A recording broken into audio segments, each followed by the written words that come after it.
ฝั่งไปตรงเลยทาง เลี้ยวซ้ายออกก่อน ในครัวเนาะเลี้ยวซ้ายเล็กน้อยเลี้ยวซ้ายเล็กน้อย หัว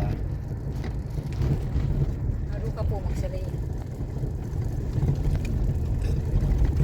บ้าน ทำ นา โมเดลจื้อเส้นทางเพราะว่ามาน้ำยาทานทำโมเดลเดียวกัน ตัดเสียงลือ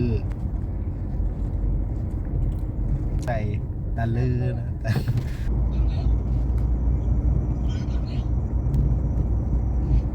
ทางโค้ง วันนี้ฮะ ก็เห็นแน่เห็นนาเลยพัฒนาเนาะว่า อย่างเดียว อย่างเดียวข้าม เป็นกินจนเมื่อยแล้วเราสั่นเดียว เพื่อพัฒ ไอ้หม นา อนี่อากาศมันต้องเอาสิเอานะการไปฝากคุณเป็นกุศส่วนตัวมันมีก๊กไปสั่งก้อันบ่มันขึ้นเป็นใบเลยแบบหญ้ามันเป็นดอกแล้วเขาเอามาอ้อมใส่ใกล้กันนะนี่เคิร์นดอกอีกอย่างก็ดอกสีอิดๆนะมันยังออกหวานๆกันขมๆจังหน่อยดอกไปสั่งมาดอกค้าบ่ดอกไปสั่ง ก็คนแข่งบอก บ่แม่นของแกน อ่า มันขึ้นเป็นใบอยู่ในป่านะ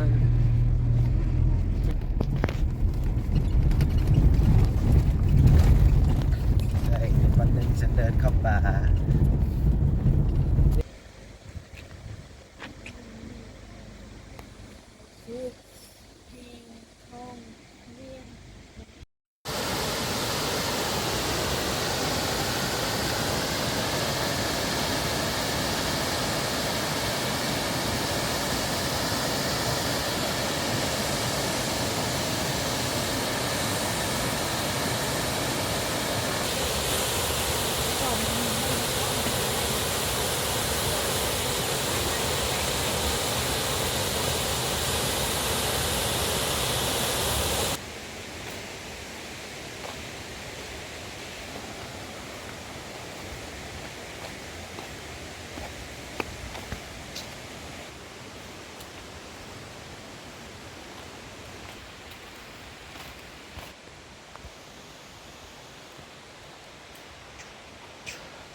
รูปเอาไผ่เหรอ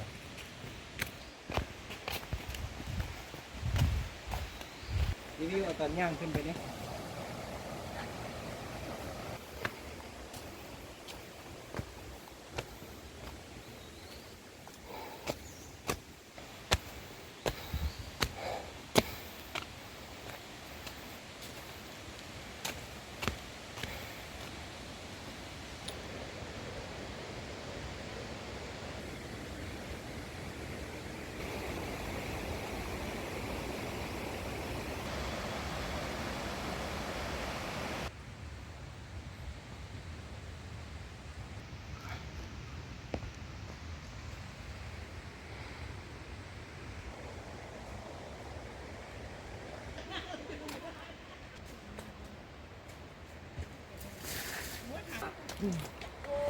ก็มากิน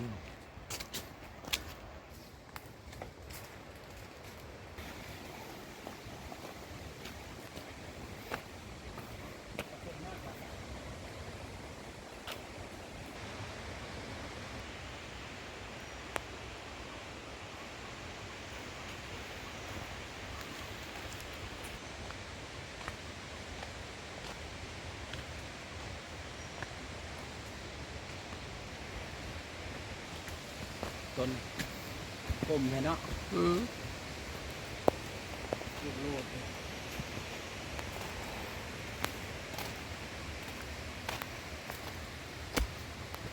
200 เมตรเลี้ยวซ้าย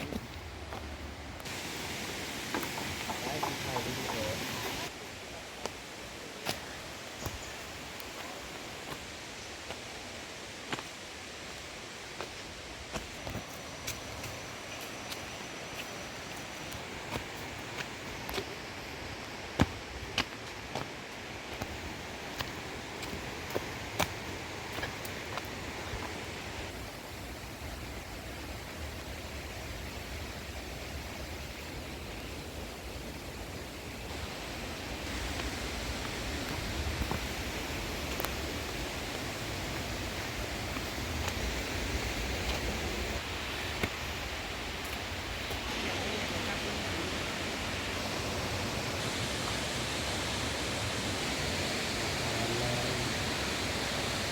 อยู่กลางๆมาแล้วบ่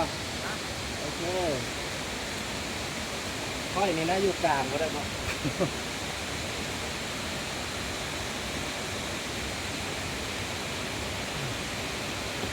ค่อยนี่